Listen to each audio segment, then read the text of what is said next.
All right, everybody, welcome back to another episode of the Bowhunter Chronicles podcast, brought to you by Huntworth.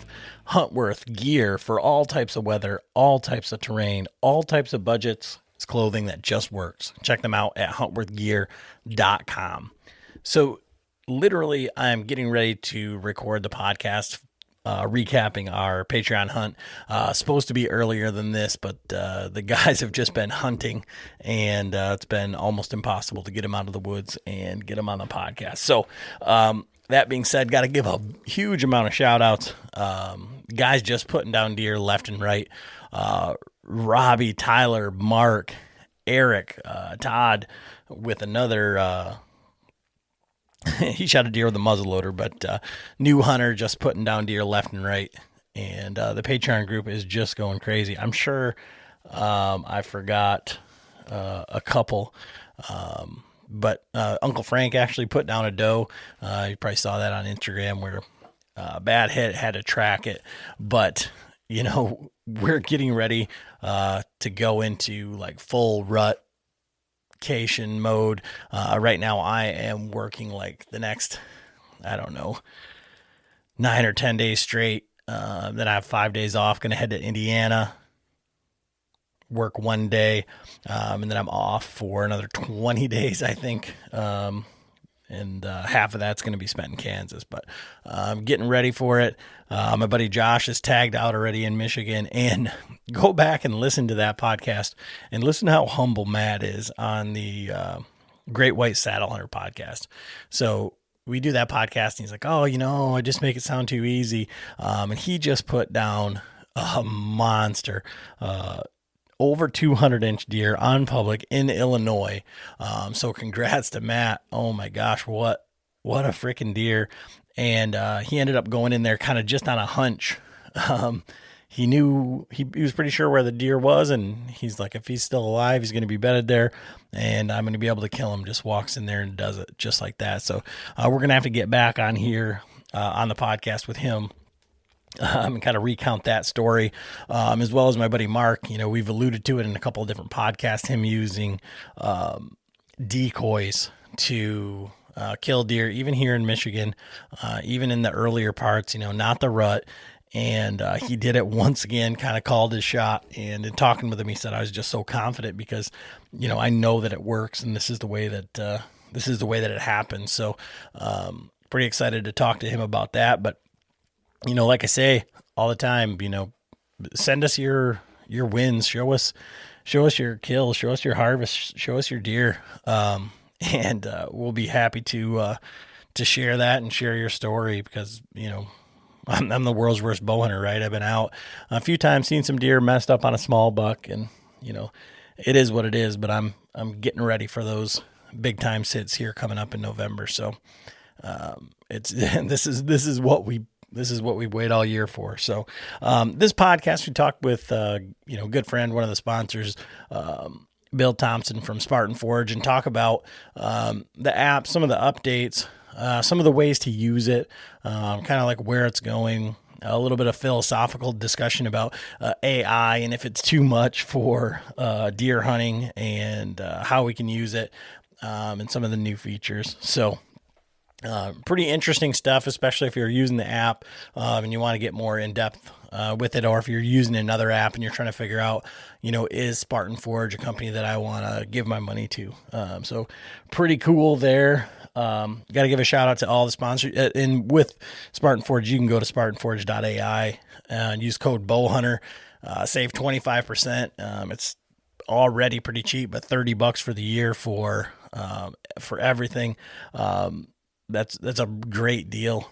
You got some other codes. You can check the show notes, but Big Shot Targets, you can save 10%. You can save money over at Latitude. And I'll tell you, I got to make a video on it. I kind of held off. But using their sticks, I've used them multiple times in downpours in the dark. I've used them how they're definitely not designed to be used. And I'm very, very happy with them. Yeah, they're my friends. Yeah, they sponsor the show, all that stuff. But I would definitely continue using them. And for the money, it's really hard to beat those sticks. So, and I've been using basically on all my sits, 3 sticks with 2 aiders. I think I may have had 4 aiders. I lost an aider somewhere, or maybe I only had 3, but I've got 3 sticks with aiders and 1 stick without an aider.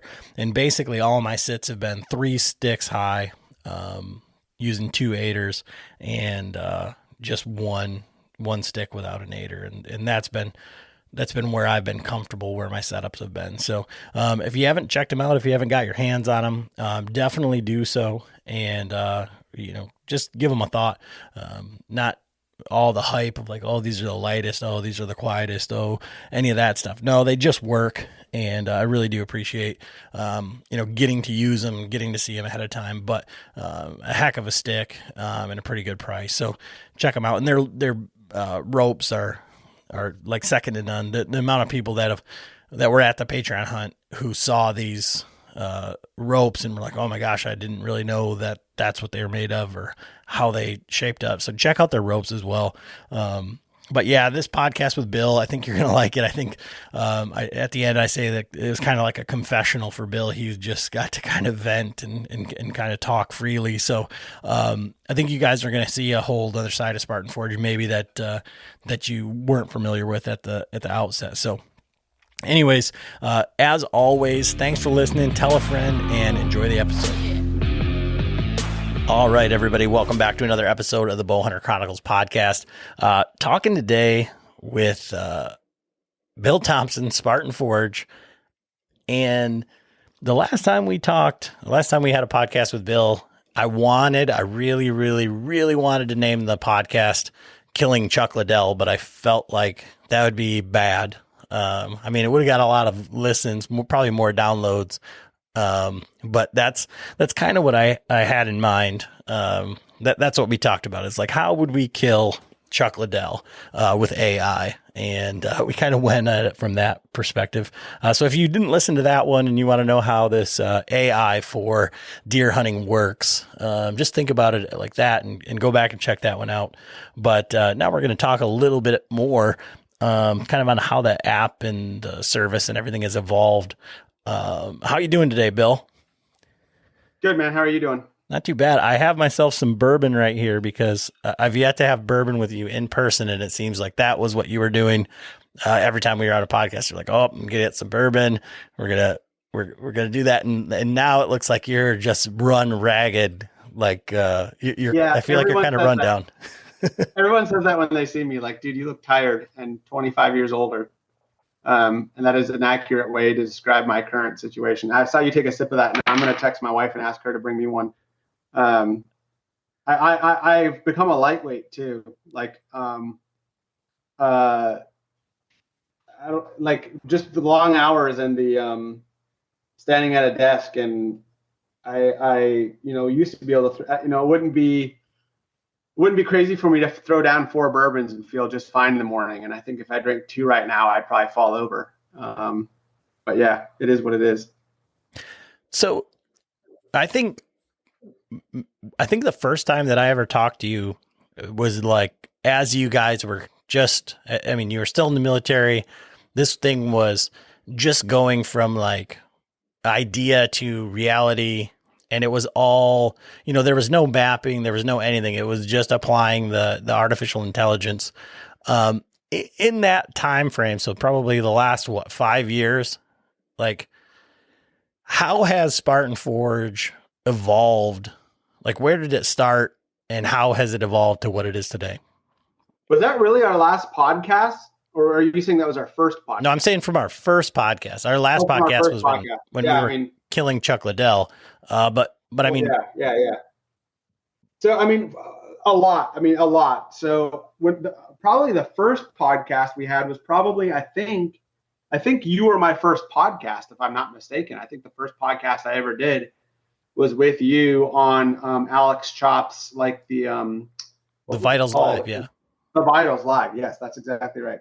I believe that was my first podcast ever. So, at that point, I was in active negotiations with a large mapping company and was getting ready to sign on the line for a mapping deal where I was going to just focus on AI.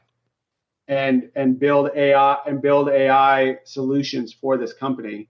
Which at that time, I was just focusing on the AI. So like back then, I was talking about the where feature, which we had built back then, which was essentially just a tool that would lay on top of a map and tell you where to scout. We're just to the point now with my own app where we'll be able to put out that feature. Like I had to build at that point, I was going to use another mapping service and then graft that on top of that mapping service.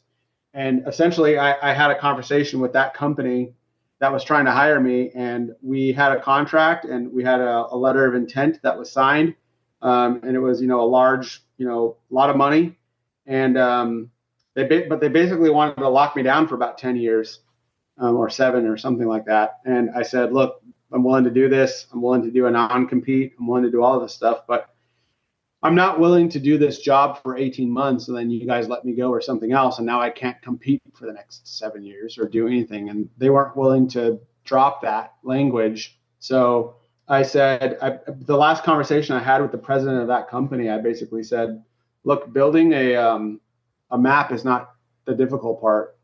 The difficult part is the AI. And that's the part that I'm trying to do. But if you guys can't see the field for the forest for the trees, then I'll just go build my own map. And the guy was like, oh, you don't want to build your own map. You don't want to build your own map. And I said, by the third time he said that, in like 10 minutes, I was like, I think I want to build my own map. So I just, tore the contract up. And I think a day or 2 days later, we started building our own map.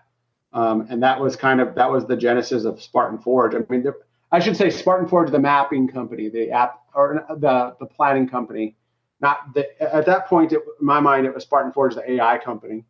So we weren't going to focus on the mapping side of things as much. We were more going to just focus on the artificial intelligence. But anyway, from there, we went out and we built. I had a plan, and I'm summing up a lot of freaking work here in a short amount of time, and I almost feel like I'm quickly telling you how my wife carried a child for 9 months or something. But I had a plan to get the app to a steady state where I thought that I was demonstrating our technological capacity and basically our aptitude and our intelligence and our ability to bring capability to bear.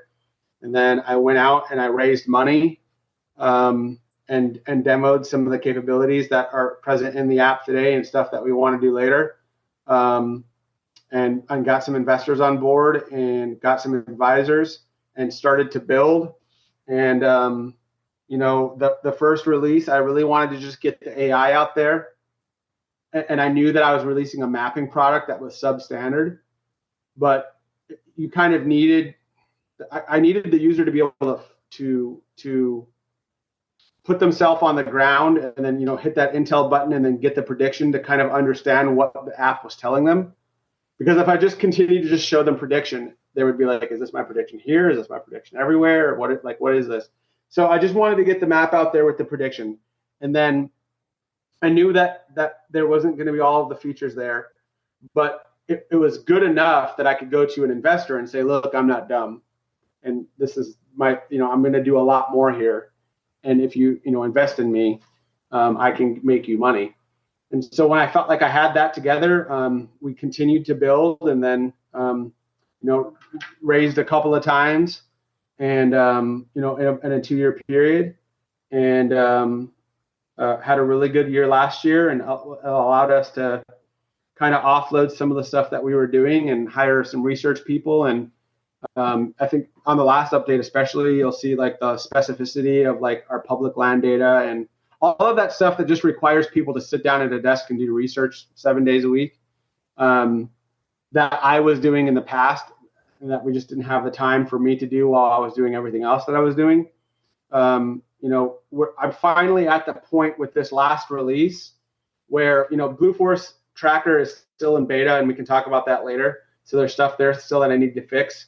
And there's a couple of things with the public land display and private land data where I'm not where exactly we want to be. But right now, like feature for feature and quality, and I believe the app is competitive, if not better than what is out there. and offers features that no one else can do, or is maybe tried to do and was unable to do.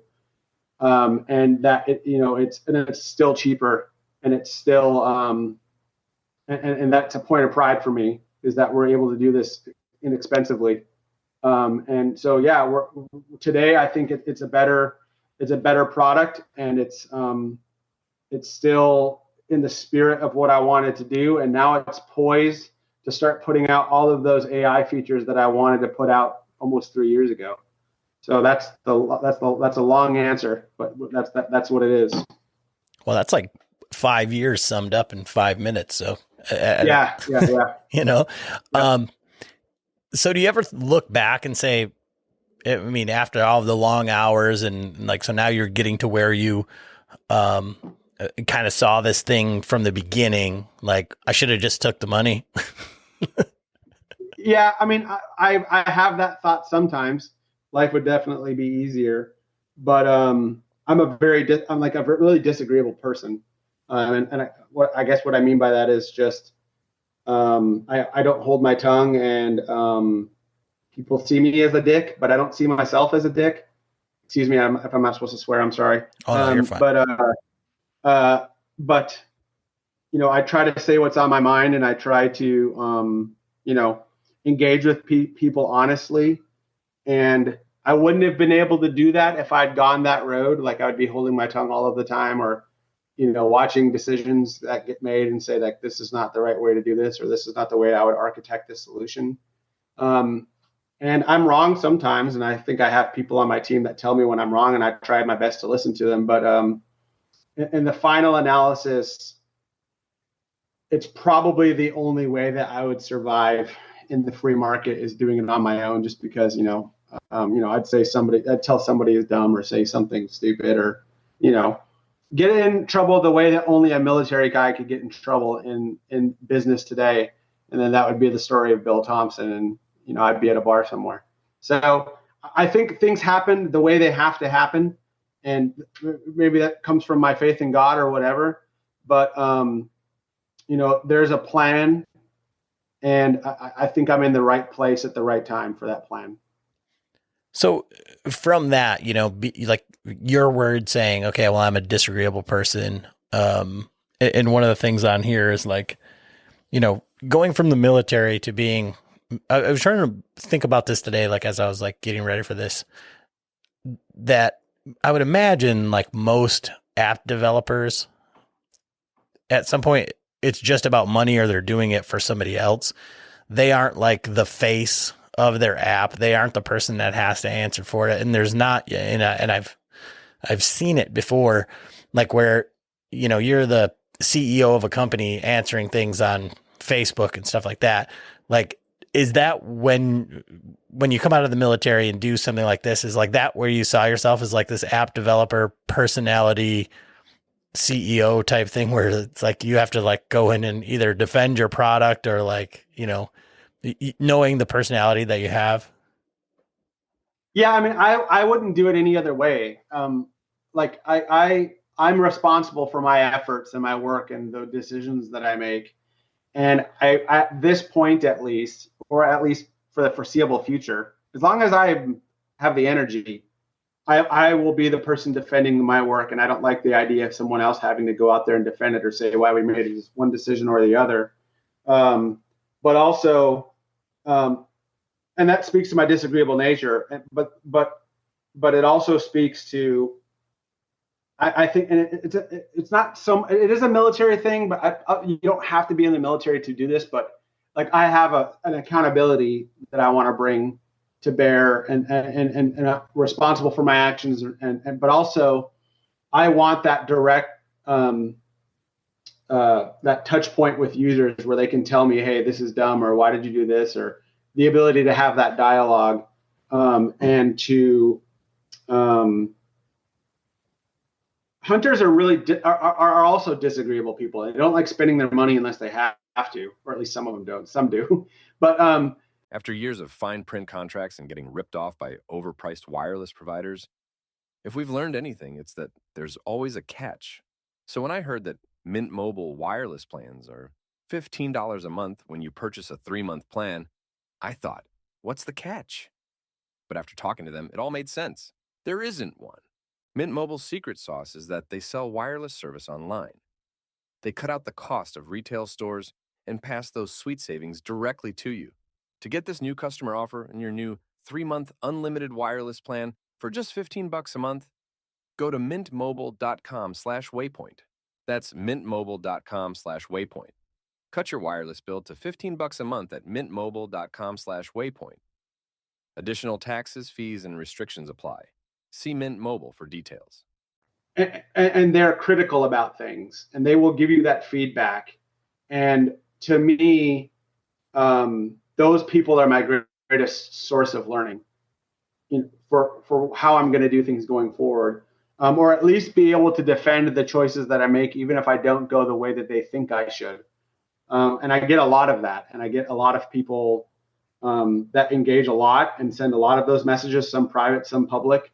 And yeah, that is me to my core. And I think I'll always be that guy. Like right now, we have people that manage social media now, thankfully. But every question about the app and every complaint or criticism or anything that gets done about the application itself, I tell my guys to leave as either unread or mark it unread, and then I'll go back and answer those. So I wake up every morning. I wake up at the same time, usually about 5:30, and I'll be on my computer. I'll go and get my pre-workout. I come to the computer at like 5:45, and I answer those messages until about 7. And while I'm drinking my pre-workout, I go and do my workout. I come back. And then at 8, I do it until 9. And then at 9, I start my day as the CEO of Spartan Forge. And then I'll do that until the evening. I'll check throughout the day. And then big questions, I'll leave until the evening. And my goal is to have every one of those questions answered every day. And right now I'm at the point where I'm probably answering 20 or so a day. And on some days, even more. But again, it's important to me to just maintain that. Because I think that's how the best products get made, is people that first have an understanding of it. It's a passion project for them where they're building something that's truly something that they would use or as part of their life, or is solving a capability gap that they themselves had as a hunter or as whatever space that you go into, even podcasting or whatever. Like you're making the podcast that you'd want to listen to if you were just a listener. And that's the same thing I'm doing with Spartan Forge. And I think you're quite right, is that these companies become kind of large and amorphous and faceless, and there's no accountability there. It's just a disinterested customer service agent who is just giving you the answer that will just shut you up or keep you off of social media complaining about something. And they'll tell you whatever they need to tell you or whatever you need to hear in order to shut up. And that is the opposite of what I'm doing and what I'm trying to build here. And I think that the way that I deal with the customers bears that out. And I think hunters like that, because I was just a diehard mobile hunter before this. That's all that I was. And I wasn't a particularly good one, and I wasn't a particularly bad one. But I was the customer segment. So yeah, I mean, that's very important to me, super important to me, to be accessible to everybody, and as much as I can answer these people as much as I can. So I've heard you say on a other podcast about like letting too much information out too quickly. How difficult is that, answering those questions for angry people who don't know everything that's going on, like in the background, to like get something out? I wouldn't say, I mean, sometimes I get a little frustrated, especially because I'll deal with people who I either, I'll see a message and I'll be like, all right, this guy's right. And I need to address this head on. So I'll do a message, but then I'll usually DM them as well. And I'll be like, hey dude, I totally understand why this is frustrating to you. Here's what's going on behind the scenes. I appreciate that you took the time out of your day to engage on my product in the way that you did. And that means a lot to me, even if it's negative. Like, you're still putting your energy into my passion project. So I respect that. And then I'll tell them, but then I'll get these guys who repeat and will say the same thing, and they'll say it publicly. And then it just becomes, and I'm not pretending to know their feelings or their thoughts, but it just becomes something where it's like, I've been clear with you about this. We've had this discussion. I recognize your name. And now you're just continuing to complain about it. So it just tells me that this person probably has something else going on in their life that they're not able to vent about. But now they get to vent and be right because they're technically still right. And so they just choose to do it. And I'll see them do it. They'll do it in like multiple places, which is, it's really strange to me. So, I'll continue to answer those people, and I'll continue to treat them with respect and answer every time. And I don't change the way that I do it. And educate them on what's happening behind the scenes and why it's taking longer. And generally why it takes longer is because I will conceptualize a solution to a capability gap that a hunter has.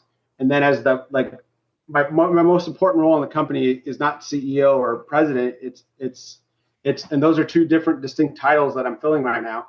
My role in the company, I think my most important role is as the chief product owner, which is to figure out what do the hunters not have that they need, and then how do I architect the solution to get them that. And then I map that out with my team, and I say, here's state A where we're at right now, and then here's state B, and here's what is the delta and how do we get there. I'll architect that solution, but then what I don't account, or what I've been poor at accounting for in the past, is two things. And one I've talked to about on the podcast with Eric, so I won't hit the horse too hard, but it's basically understanding that people have only had one or two solutions. Long story short is people have only had one or two solutions for the past 15 years that mobile mapping has been around, or 12 years or whatever. And I think that those situations, that those products were built inefficiently, but everyone learned them because it was the only thing out there. So they've been programmed on a solution that they now understand because they were incentivized to use it, because it was either the only product that had everything they needed, or it was the only product out there at the time. And I didn't think about that and account for that as I was building something that I thought was better. I should have built more transition into it in order to kind of wean them off of this, because it was inevitably new users will contact me and say, I don't get it. I don't understand. This is dumb. I don't get like these changes. And then I'll video call these guys, like straight up. I'll be like, hey, dude, can I just video call you and explain it to you? And I'll explain it to people when I have the time, or I'll message them and I'll explain it to them. And then inevitably they'll get back to me like 2 or 3 months later and be like, I don't know how I did it the other way now. Like now when I have to pick up the old app and I want to have my custom map, and now I just want to look at topo quick, I'm clicking all over the place to get to topo, whereas in your app, I just click maps, click topo, and I look at it, and I go back to my custom map, or I swipe over the compass. So that was kind of the first thing that I didn't account for. And as chief product owner, that was my downfall and my problem, and it was a big problem. And that's kind of what you you try to find people in these spaces where you can try to avoid those pitfalls. But I just hadn't encountered somebody who had done something similar that could kind of teach me to avoid those things. So that was probably my biggest problem. And then 2 was you build a framework, and in a technical framework, and then you try to field it, and then the app stores get back to you, and now all of a sudden it's like you're in a different space.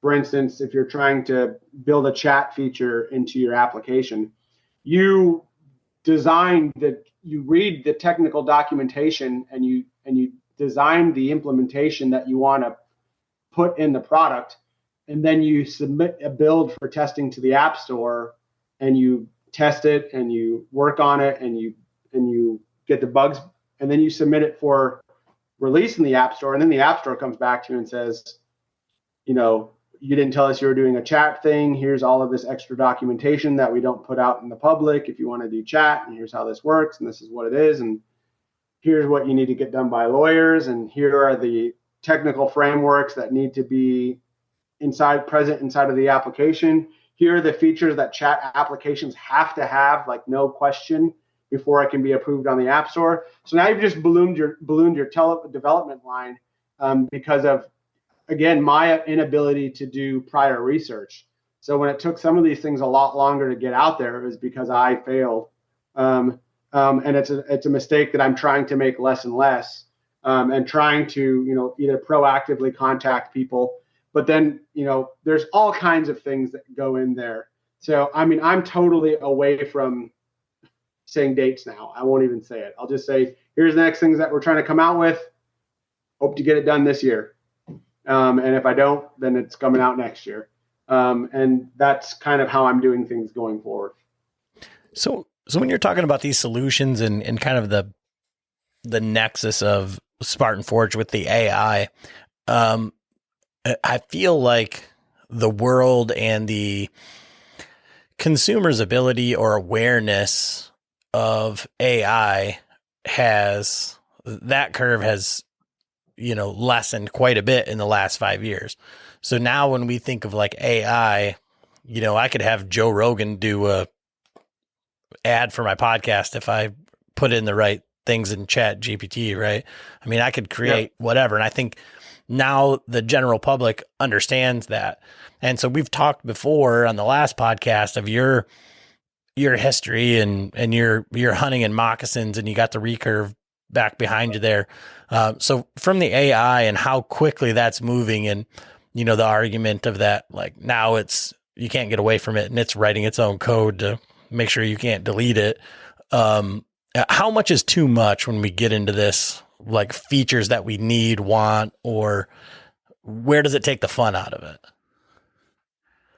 I would say when you're not learning, I would say that when people aren't learning the field craft or the woodsmanship that is required in order to do these things, when you're not optimizing and you're subsidizing the evolution of a hunter, that's too much.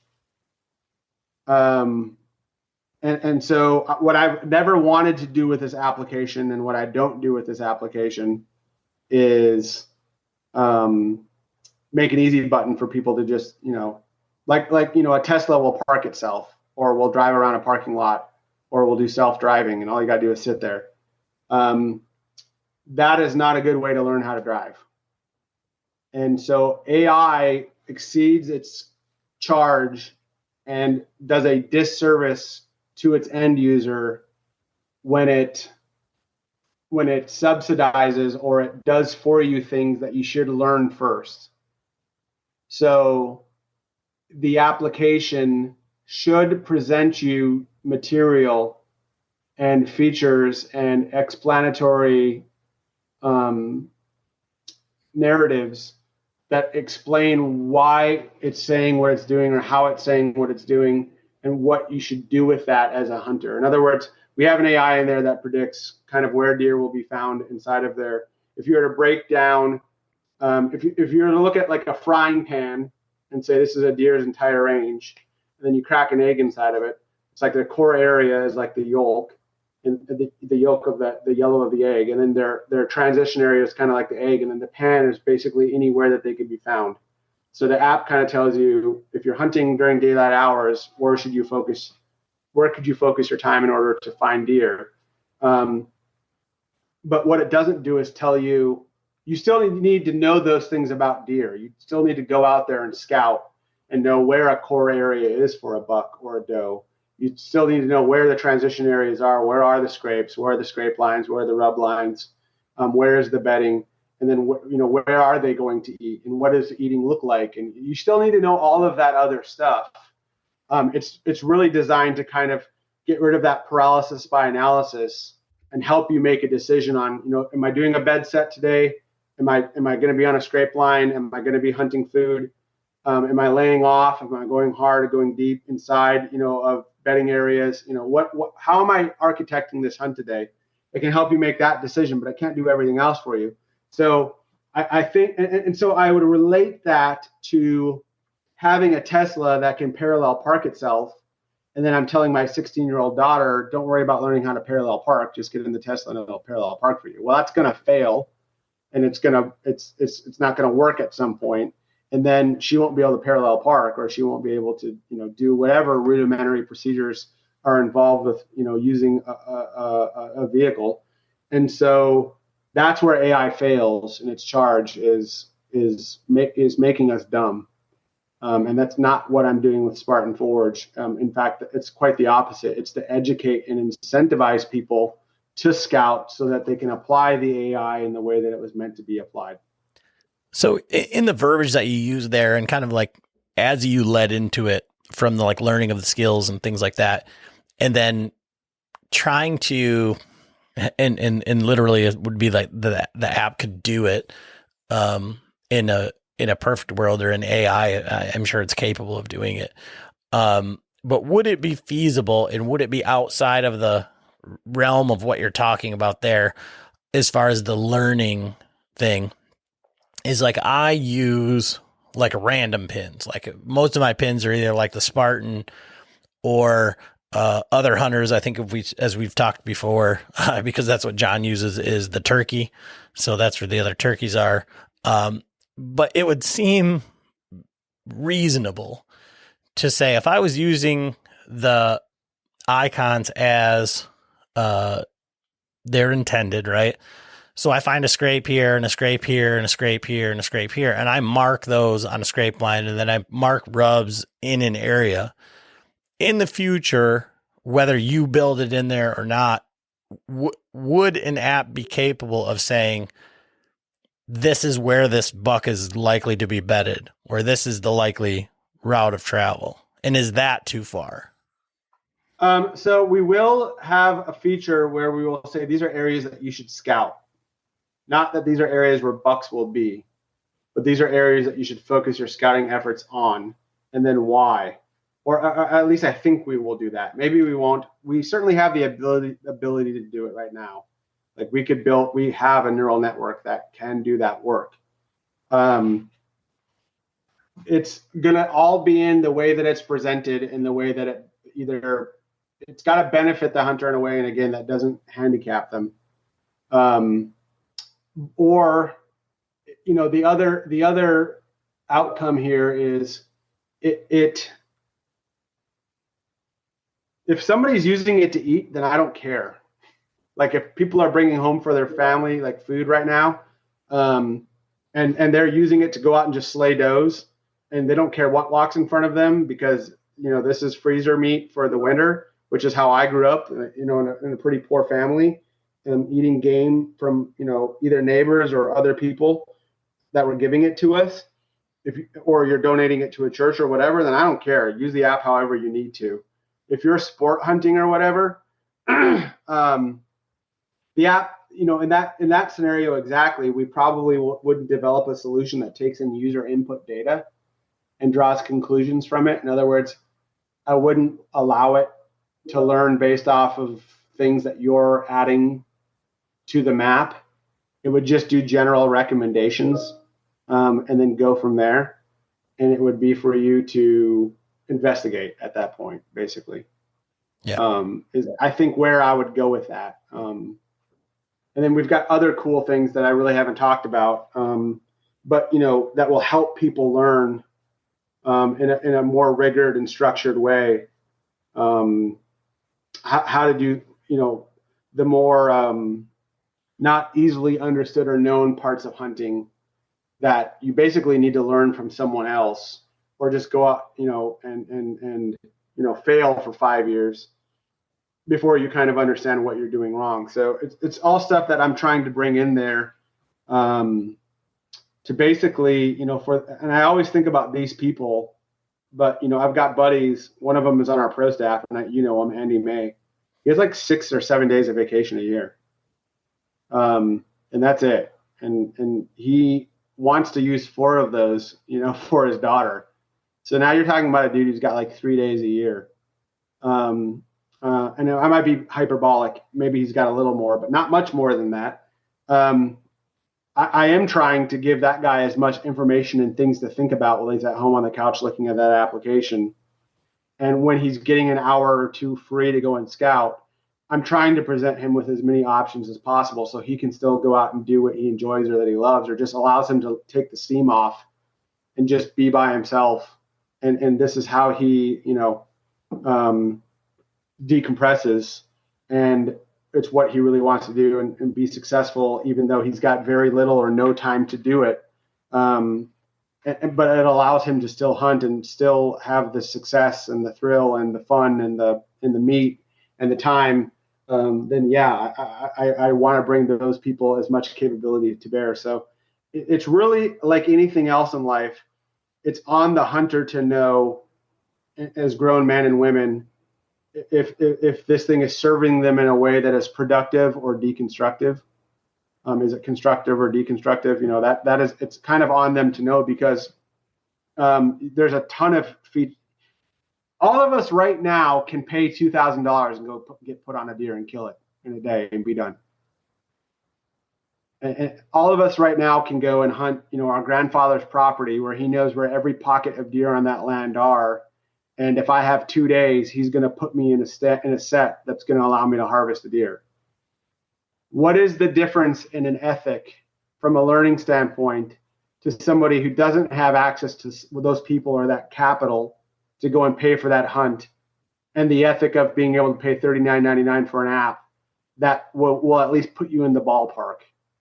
Where does that ethic start and stop? And which one is more ethical and why? Would be a philosophical question that I would ask a user or somebody who is complaining that this app's telling you to go where to scout. Like, are you as offended by those people? And if you're not, why? Well, I think but I think the answer is kind of in like the earlier part of the conversation, right? Is that there's apps that just give me maps, like what sets Spartan Forge apart, like what makes yours better. And I think that comfort thing, and I think, we've had a lot of different conversations on the podcast with different people of,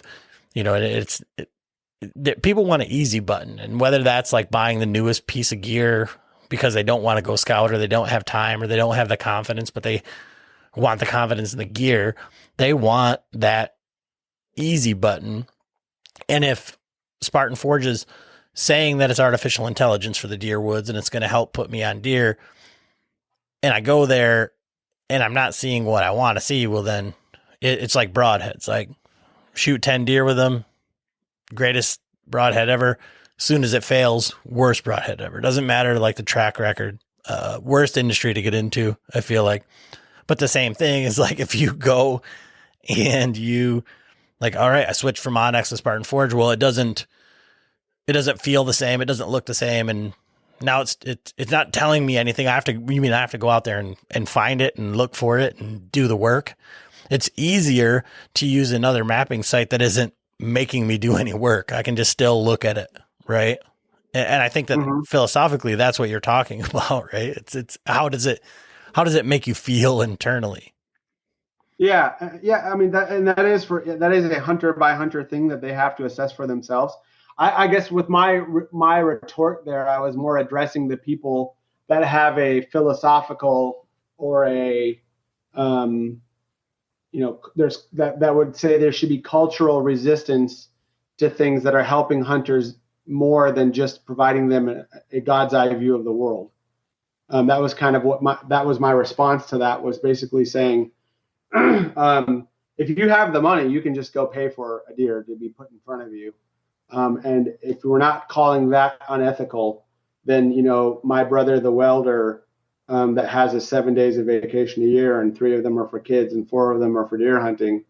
I'm just giving him the same option to have, information put in front of him that would otherwise be time consuming and time prohibitive for him to be able to go out and do and allow him to be successful. So, and I guess the other thing too, to kind of go back to the beginning of your question, is, even though it's not obvious, I try to think of Spartan Forge as more of a planning application than I do as a mapping application.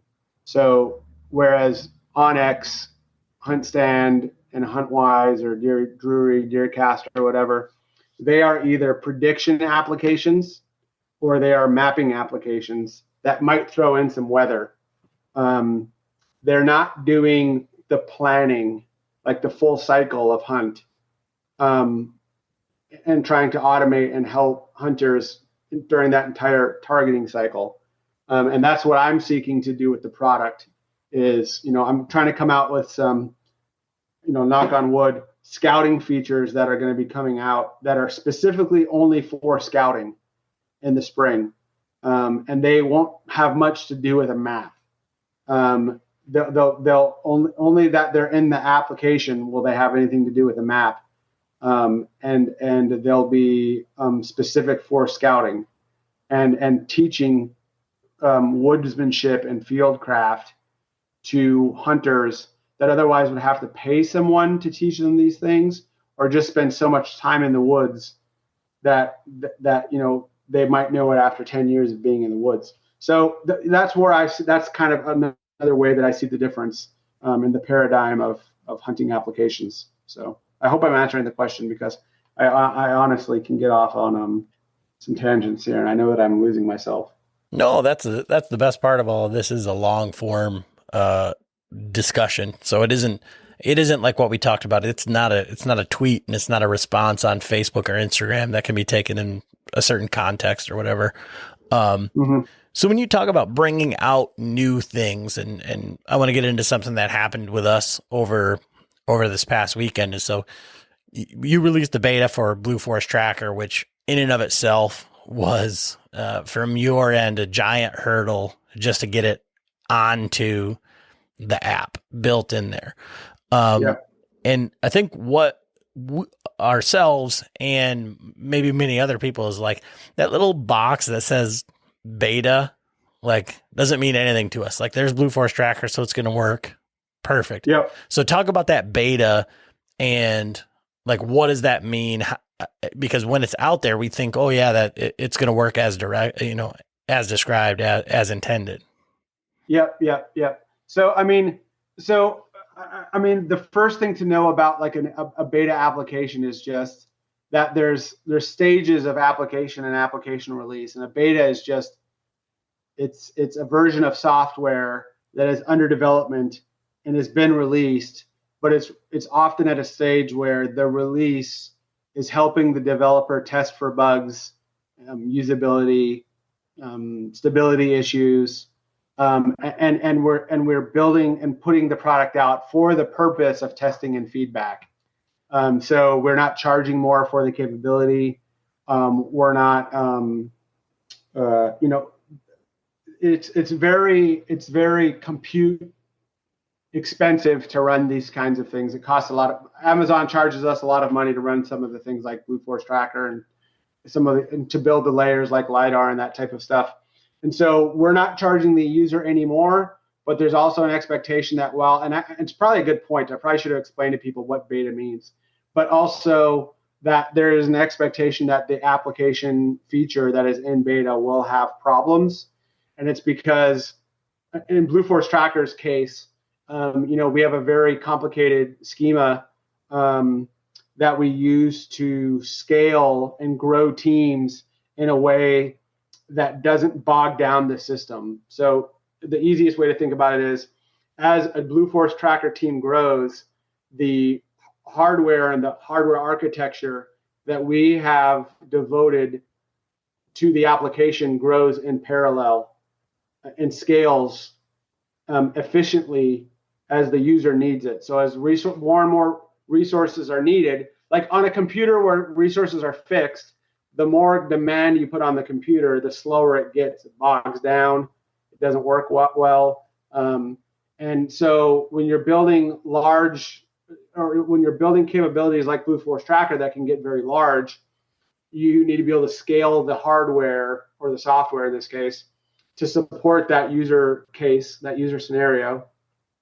And it's very difficult to realistically test that unless you just have 50 people doing a Blue Forest Tracker team. Like, there's no other way to do it other than to just say, we're going to put this out there, we're going to watch it grow, and then as we watch it, mess up, we can address the bugs one by one as they present themselves, and then push out corrective versions of the application that account for those errors.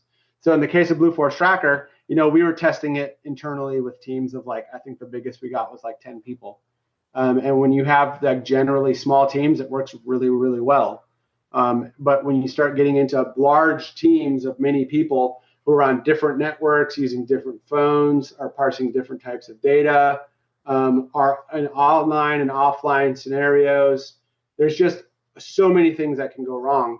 So we offer that beta build to get it out there in front of a set of users and to kind of perfect the code base associated with that feature, and then make it more stable as we go along. I guess that is a beta in a nutshell. And with Blue Force Tracker, in fact, on your guys' Patreon hunt, which is awesome, I was very excited about seeing how it scaled. And I think it was, if I were to have graded it like a teacher grading, let's say Blue Force Tracker was a student, I would have given him like a D plus. For how it scaled and did it, because you had like 40 guys or 50 guys or something, or maybe. So there was like over 30. There's 30 some guys in camp. So, and then we had you and Garrett added there. So yeah, so there was quite a bit of people on there, and I think there was a range of people who had 40% of the pins, if I recall, to all of the pins. Some people had all, some people had less than half. So we were able to identify a lot of bugs and reasons why those types of things were happening, and malformed data and all of the stuff that kind of prevents these things from scaling well. And this Monday, we'll be pushing an update to address a lot of it just based on what we saw on your guys' team. And we're doing it with other teams too. We had a team of hunters that were taking kids out for youth hunts. And they had a team of I think 25 or 28 people or something like that.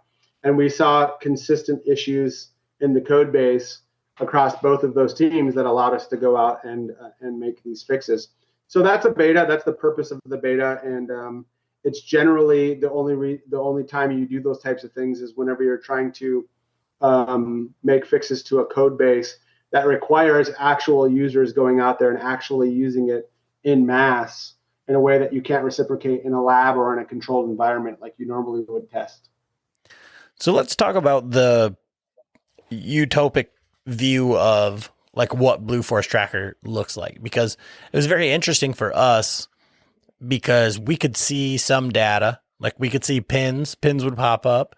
And we were in an area that had absolute dog shit service. So it wasn't we were in a metropolitan area that had 5G everywhere, and, we were communicating, we were able to text, absolutely not. You could maybe sometimes see something, but we had, we built our polygon. So you pick an area, you add people to the group, and then you can put pins there. And so for our guys, one of the things I think it was a Sunday when Tim and I were talking and we were kind of breaking down how we thought it went. We were like, I don't think it was designed for you and 30 of your buddies to go just bombard an area. And to be able to see other people's pins was nice. We couldn't see where everybody else was, but that could have been a faction of no service or the beta or whatever. But also along with that, when you have 30 guys dropping, let's just say 5 to 10 pins a day, that map gets really, really full very quickly. Yep. And it's was that my pin? Was that whose pin was that? What was going on? And we just kept having to tell ourselves this is helping them, and it's probably not how it was designed. You're generally it's going to be you and a couple buddies, and you had said before, maybe a landowner, they'll be able to see when you're on a property or where you're at or where you're poking around on that property. So what does the ultimate end use look like? So right now in the beta, it's just pin share. So there's no location share in there right now. You're just doing pin share. I mean, we are trying to build it, or we will have it built. So when you do have 30 guys on there, you should be able to drop, pins, as many pins as you need between those users. And when they get service, they will, all of those pins will reshare all over the map, and you'll be able to click each pin and know who added which pin to where. and we have a user, a persona system that will be coming later. So you'll be able to, like, on your app, you'll be able to take a picture of yourself and say, Adam user 111 or whatever you want to call yourself. And then when you're inside of that geometry, if there's service, your location will share. So the first instantiation, the first instance of it is going to be just this pin share. And then once we kind of have that at a 99% solution, we'll go with location share and then location chat. So inside of that Patreon Hunt team, there'll be a chat dialogue at the bottom where you'll have all of the chat features that you would expect in any other chat program. And you can communicate about that property and tag users and share data and all of that stuff. So, but right now in the beta, it's pin share and photo share. So inside of each pin, you can post photos. So if you have like a tree stand and someone's going to try to find it in the dark, you can put a pin in there. The next update will be location share. The next update after that will be the chat tool per location. And then there'll be a free landowner feature that will come later. So if you're knocking on doors and you want to give a landowner access, they'll be able to know when you're on the property.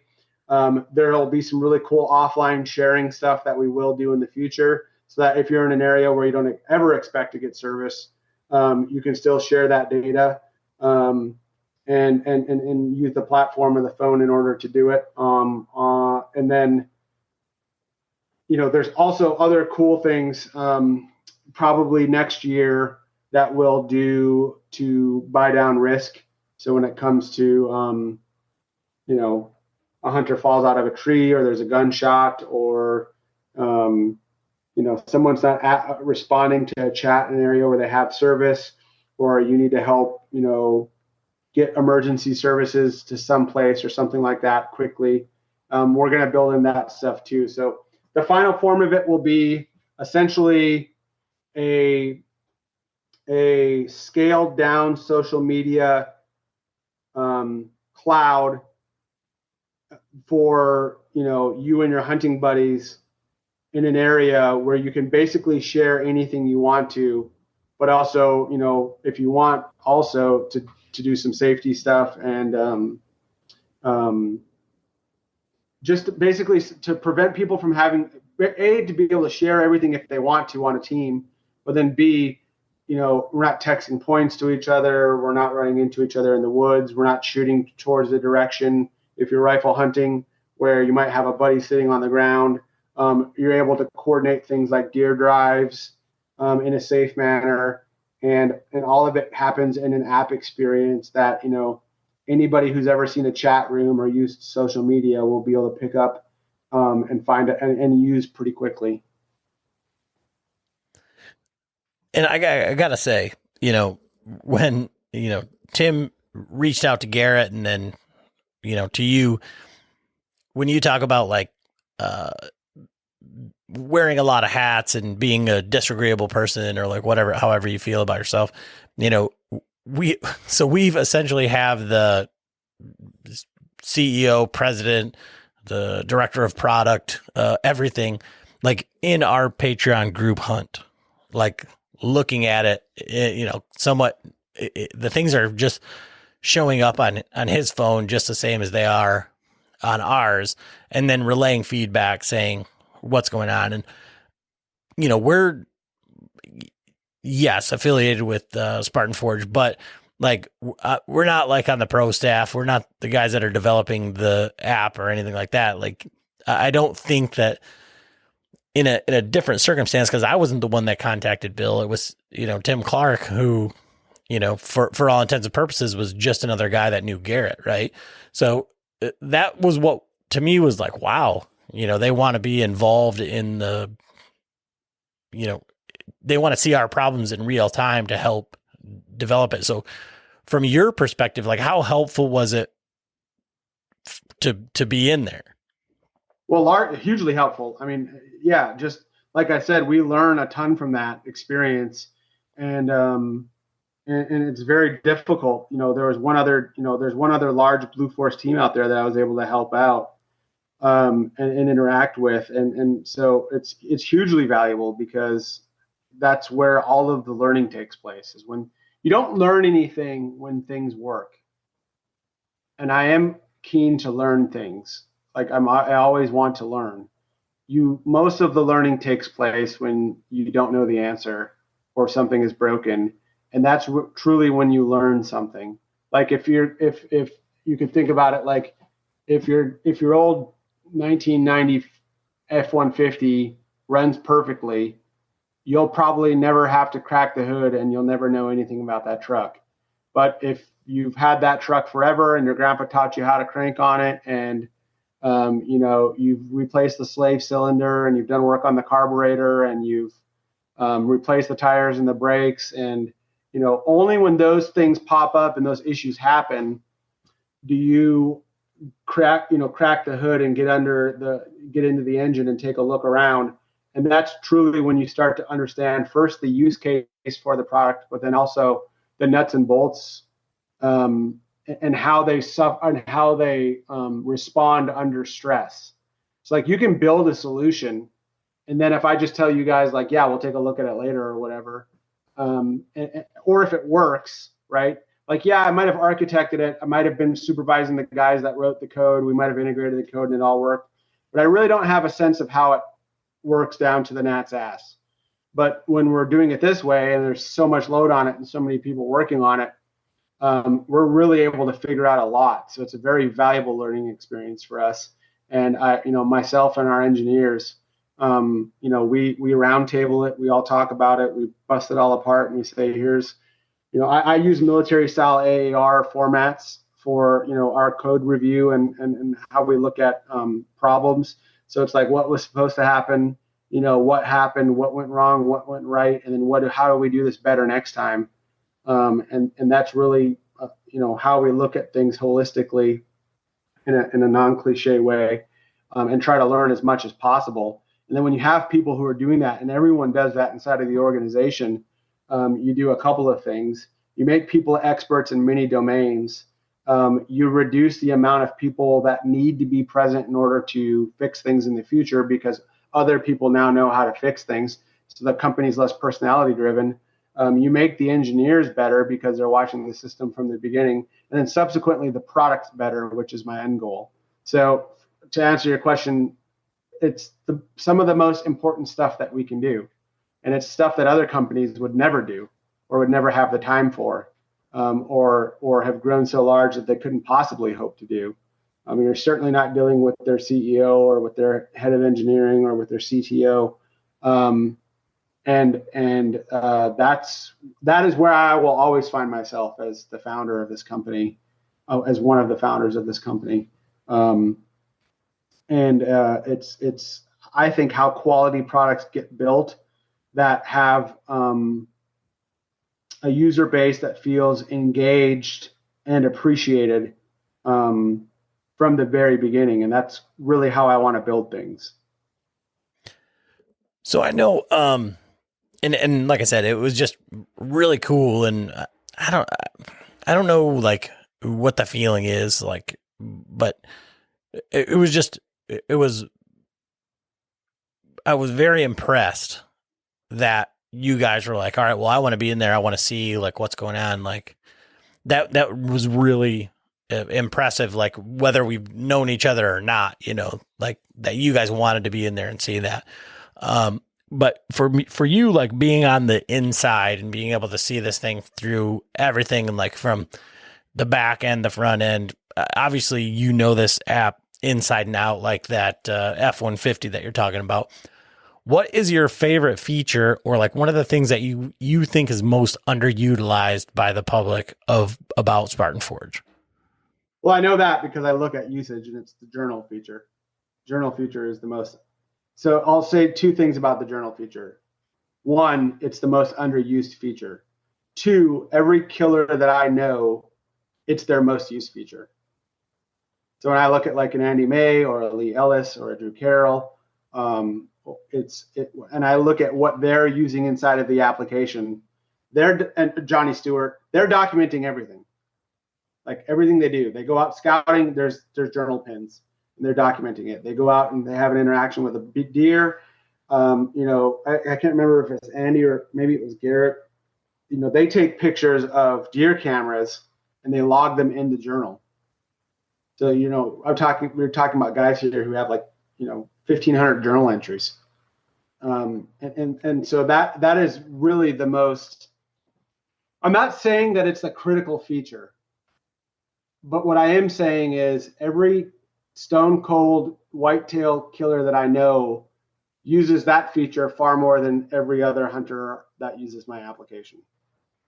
So I'm not saying it's directly correlated. And maybe it's just because they're more diligent than other people, and more diligent people kill more deer, and more diligent people happen to use a journal. It's kind of like when people say, children whose parents buy them, hooked on phonics read 30% better than parents whose children don't buy them hooked on phonics. And it's like, well, is it because they bought them hooked on phonics, or is it because the parents are so involved that they bought them hooked on phonics, and they just generally care about everything, and therefore it wasn't hooked on phonics.